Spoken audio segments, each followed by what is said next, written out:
Okay, so, and we are on. We're recording.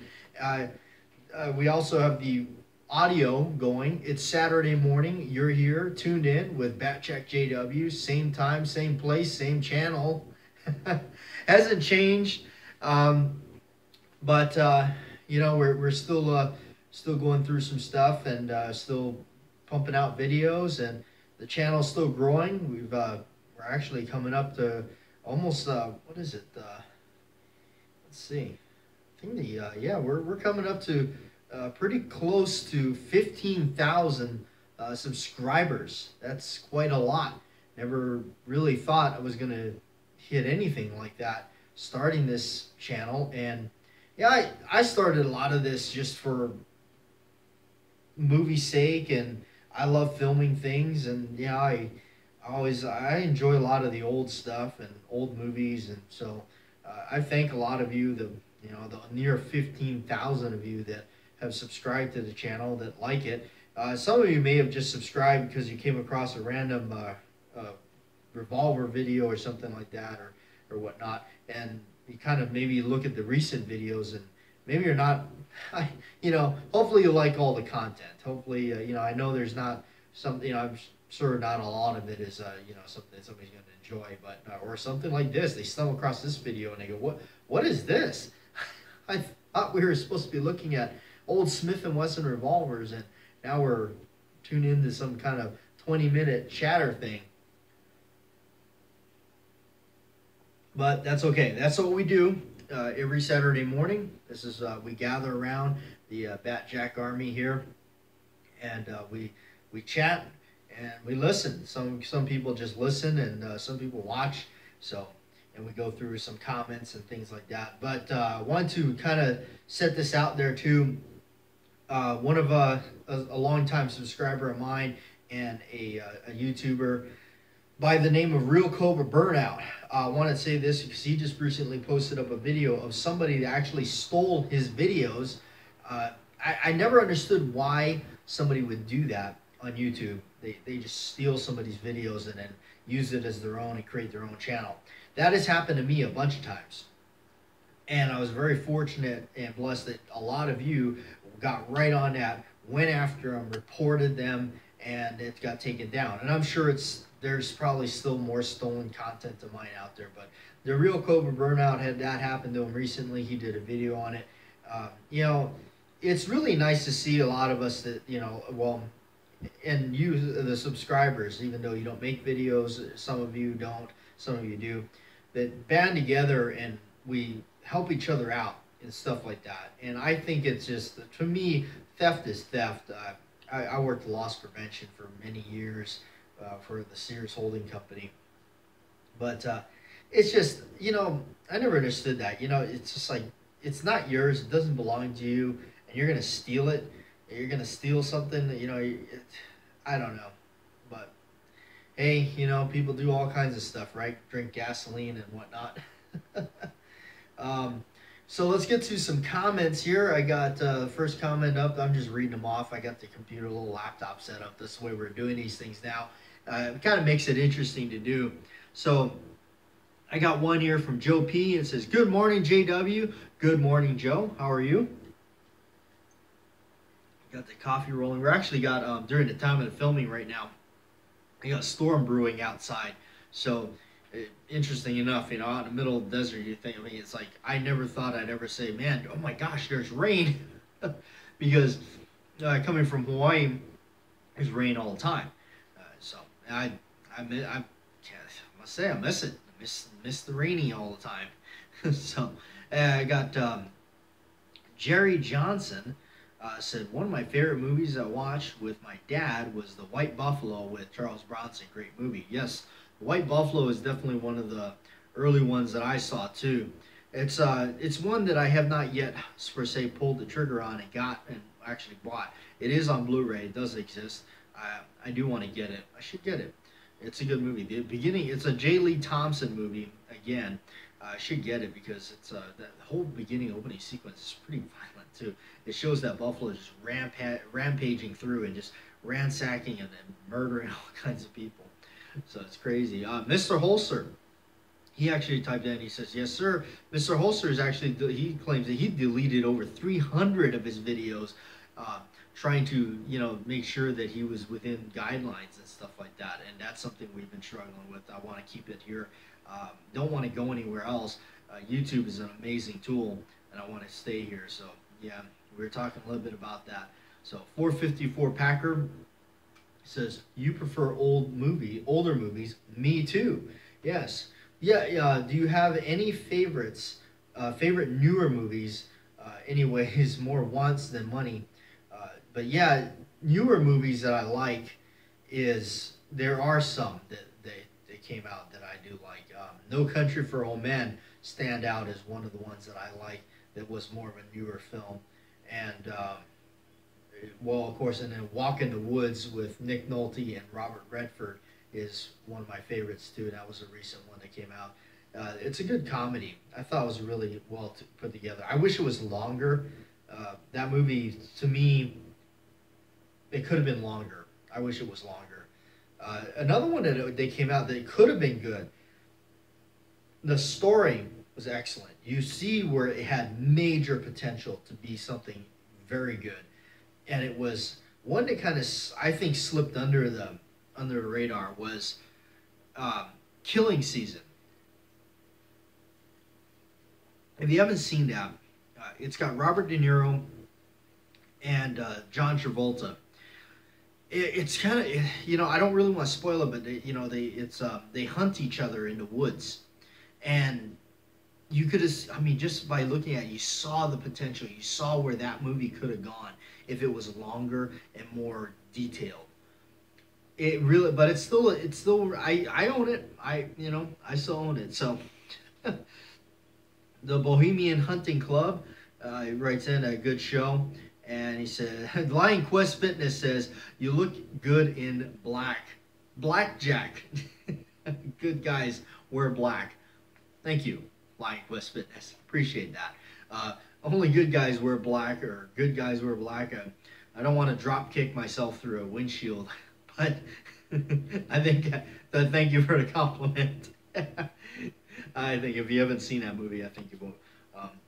Scott F. The older movies and the 80s are dearly missed by me since he grew up in that time period as well. Yeah, just something about that time period, man. That was some of the best movies, really. Baron K says it's really bad to see the junk they make, and they call it a movie. The saddest part of it all is how many go to see them. Right? There's so many people that just, they don't even know. It's like you're sitting there watching a movie, it's like, man, that has been like remade and remade again, and they're still doing it. It's like, somebody, what was it? It was when The Thing came out. Oh, it's such a great, I'm like, that's a remake of a remake that's a remake. What? Yeah, that was like an original black and white one with, I think, Raymond Burr, and then later, John Carpenter remade it with Kurt Russell, and then now they're like prequeling that. I don't know. It's like the Texas Chainsaw Massacre. Prequel, sequel, part 2, spin off of that. Oh no, the origins. Oh man, I'm confused, and it's totally gone to the tubes. It's just terrible. Bernard Flood, greetings from Ireland. I always look forward to Saturday afternoon as he is 8 hours ahead. Although the sun rises earlier here and it shines brighter where you live. Yeah, it remains hot in the summertime, that's for sure. We're out here, we're ready for winter, or what we so-called get as kind of a winter. So, Edward Petty says, enjoy the show. You are correct. I'd like to have a library of firearm books and references. Yes, it's good to have those books and references. I know I'm still that guy that likes that big catalog of stuff. You flip through it and everything like that. Something about having that physical copy in your hands rather than just something on a screen. Peppered 88 says, Black Dog and Roadhouse, both great movies. So is Dirty Dancing and Kinfolk. I think maybe you're talking about the Next of Kin. I have that one, Bogart and everything. So yeah, you can't go wrong with Bogart in my opinions. Oh. All right, so I know we're like 10 minutes into this thing. You're going, all right, Come on, I clicked on his video to find out what's the new thing you got. What did you buy? So those of you that have actually been on the Patreon page, you've already seen it. Those of you that have been subscribed to my my second channel, that is BATJAC J.W. radio show. I almost want to just, never mind. Well, but anyhow, yeah, what did you buy? Come on, come on, BATJAC. Well, some of these, I don't know if you can see that in this room. But what did I wind up buying? I wound up buying a Glock. And I know it's like people are going to go, what? What the heck? What's going on? Oh, man, I got... But no. All right, there's a reason for this, okay? And don't, before you guys start giving me a hard time and start leaving nasty comments, dislike the video right away. There's a reason for this. Because of my job and what I do, and there's qualifications that I got to do once a month with it and everything like that. This is the choice I made for that job. I know I was carrying the 1911 for a while, but I was getting dinged on points and stuff like that due to some regulations due to the qual and everything like that. So I wanted something that was going to make it, give me the edge, per se. I don't want to be one of those guys and say, well, it's going to make me shoot better. Shooting better is just getting to the range, pulling the trigger. So this is what I chose to give me the edge. The Glock 34. You know, some people are going to go, that is a massive gun. Why in the world would you choose that? Actually, it's the same size as a 1911. It really is. It's the same size. It's not any much more bigger than a 1911. I chose this thing because it, for all intents and purposes, for the job and everything, the simplicity of it. It really is just grab the thing, pull, and pull. There you go. It's got an 8-inch slide with about a 7-inch sight radius, 7 and some change or something like that, sight radius. So this gun really points really well, and a lot of the qual is you know, just really because of the time on it and everything. It's really, you really just have time to pull and just kind of point shoot at the target. So I must say I just recently did my qual and got a very nice score that I've not had for a long time using this one, the Glock 34. So yes, I went with that. It's got a little cutout on the slide. People ask, is that for because it's ported? It is not ported. They actually cut out on the slide up here to reduce some of the weight. So other than that, it really, the only thing they change, the only thing on this thing is different than a 17 is the slide and barrel. Other than that, recoil spring, everything is the same, other than the slide and the barrel. Adjustable sights and everything you got on there, but the frame is the same size as 17. Takes the 17 mags and all that, even the recoil spring and all that. So that's what I wound up getting. I know some people are just, but it has helped me out with my job, and it's gone really smooth since I got it. So in fact, I got to run a little cleaning thing through this.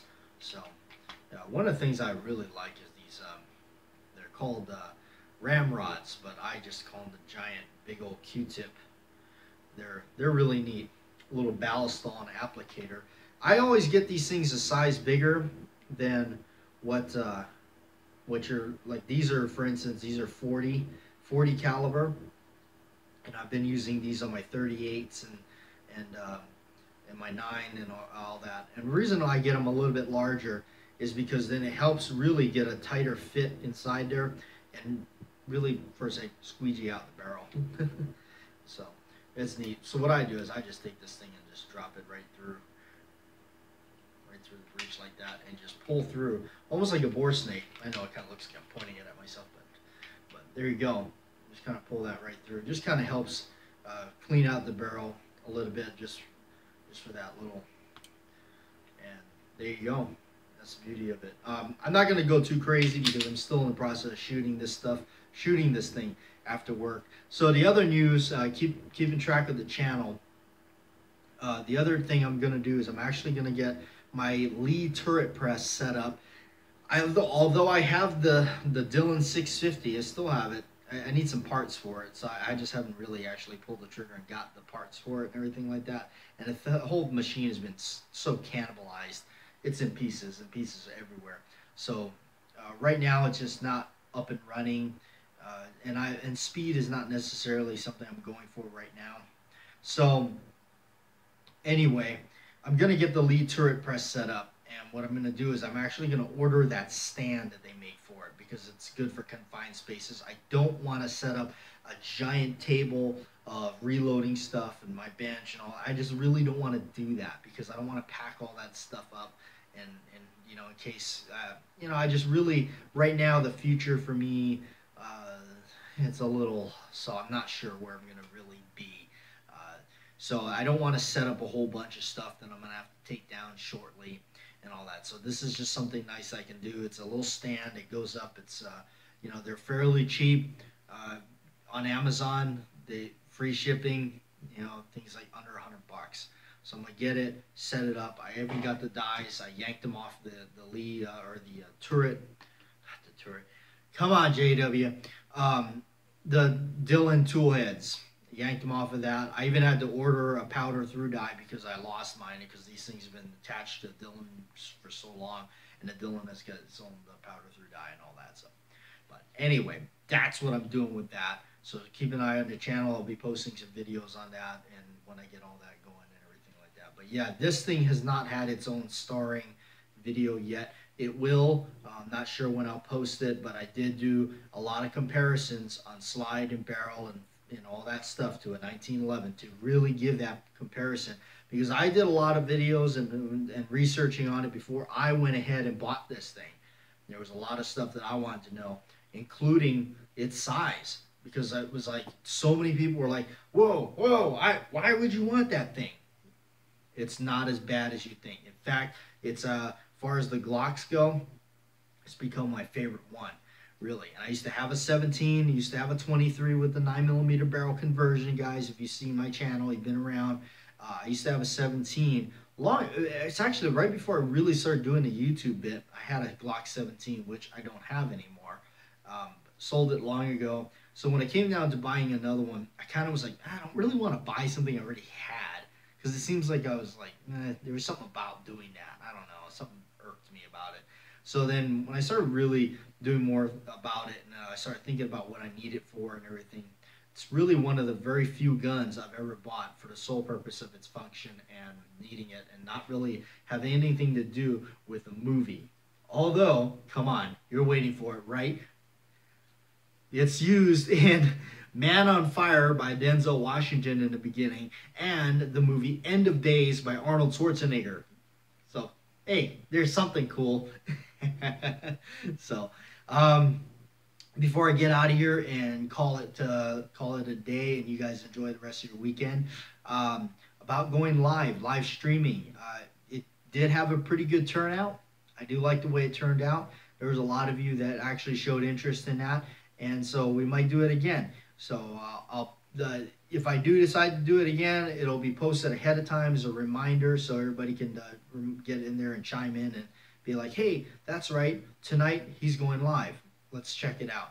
So until then, I'll see you guys next time at BATJAC J.W. Thanks for tuning in, and thanks for being here on the Saturday morning. And there you go. It's all the new stuff I got going on.